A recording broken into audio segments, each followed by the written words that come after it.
De la transition, le général d'armée Assimi Goïta a posé ce matin la première pierre de la raffinerie d'or du Mali à Senou, non loin de l'aéroport. Un geste d'une grande portée pour le Mali car ouvrant la voie d'une maîtrise de l'exploitation des ressources minières avec plus de rentabilité. Elle permettra d'augmenter les revenus miniers de l'État et de renforcer le dispositif de contrôle du secteur. L'or du Mali sera donc désormais raffiné au Mali. C'est une unité moderne d'une capacité de 200 tonnes d'or par an. La raffinerie d'or sera bâtie sur 5 hectares. Son activité principale, séparer l'or et l'argent en des produits fins utilisables. Sira Batili a suivi pour nous.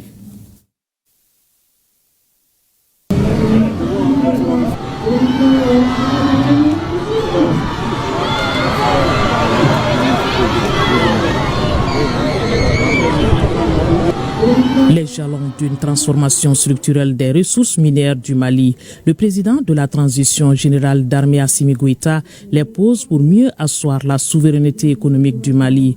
L'or du Mali, dans peu de temps, sera raffiné au Mali pour qu'il brille pour le pays de Kankou Moussa.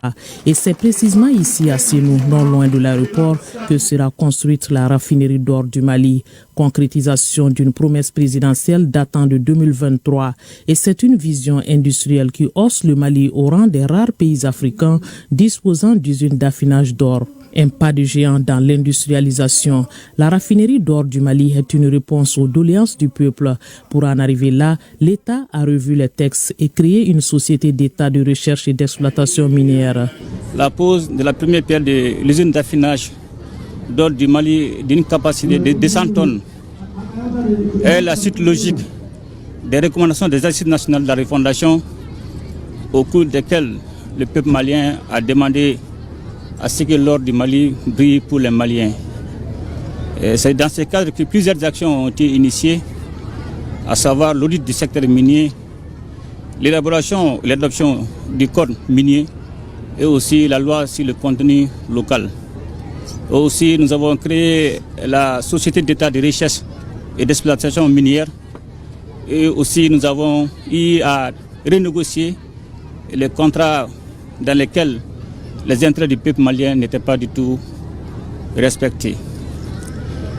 La réalisation de la raffinerie d'or du Mali est une affirmation de notre souveraineté économique et cela permet non seulement de contrôler et surtout de suivre la traçabilité de la production d'or. Aussi, cela permet non seulement de rentabiliser les revenus tirés de l'or et de ses produits dérivés. Changement de configuration donc de l'exploitation des ressources minières avec la récupération du manque à gagner pour le Mali sur ses propres ressources. Jusque-là, le Mali se contentait de l'extraction du minerai et de l'exportation vers d'autres pays disposant d'usines d'affinage, ce qui limitait le contrôle sur la production. Mais cette usine va changer la donne en renforçant le dispositif de contrôle d'exploitation du secteur minier, une conviction présidentielle. Le plus important est que la nouvelle usine d'affinage d'or sera la seule entité à affiner l'or de toutes les sociétés minières installées au Mali. Et cela va forcément accroître le nombre d'emplois directs et indirects pour la jeunesse malienne.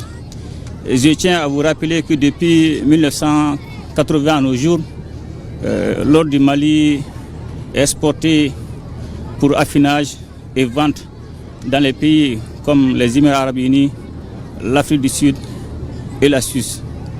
Et cela prive notre pays de revenus substantiels pour le développement de son économie. Pour la réalisation de sa raffinerie d'or, le Mali est accompagné par la Fédération de Russie à travers la société Yadran, avec laquelle le partenariat se solidifie et se diversifie pour toucher plusieurs autres secteurs de développement. Et je voudrais aussi saluer la coopération entre la Fédération de la Russie et le Mali, qui ne cesse de se renforcer davantage. Et nos partenaires russes nous accompagnent dans le cadre de l'expertise et surtout dans le cadre du transfert de compétences. Et je tiens vraiment à saluer aussi particulièrement la société Yadran. Et je voudrais aussi féliciter le Premier ministre, les membres du gouvernement et surtout aussi le ministre des Mines et les demander d'être vigilants et de suivre, de respecter les délais prévus pour la construction de cette usine d'affinage d'or qui est tant attendue par le peuple malien. C'est un partenariat entre la Russie et le Mali qui se renforce aujourd'hui et qui se diversifie. Exactement. En plus du partenariat sur le plan sécuritaire, nous avons maintenant développé d'autres partenariats sur le plan économique. Et lors de notre échange avec le président Vladimir Poutine, il a dit, je cite, que le partenariat sur le plan sécuritaire est déjà verrouillé. Nous devons aller pour le partenariat stratégique sur le plan économique. Et je pense que l'usine d'affinage d'or et d'autres projets qui sont en cours d'élaboration permettront effectivement d'aller vers le développement de notre pays. Géopolitique et géostratégie obligeant, pas de communication sur la durée des travaux ni le budget qui sera consacré à la construction de la raffinerie. C'est le résultat qui compte. La raffinerie d'or du Mali sera bâtie sur 5 hectares avec une capacité d'affinage de 200 tonnes d'or par an. Cette usine sera conçue selon les normes de raffinerie internationale, une autre étape de mise en œuvre du Code minier de 2023 avec une perception mieux appréciée de l'impact de l'industrie minière. De quoi rassurer les populations à qui les retombées économiques sont destinées. Elle l'exprime de vive voix.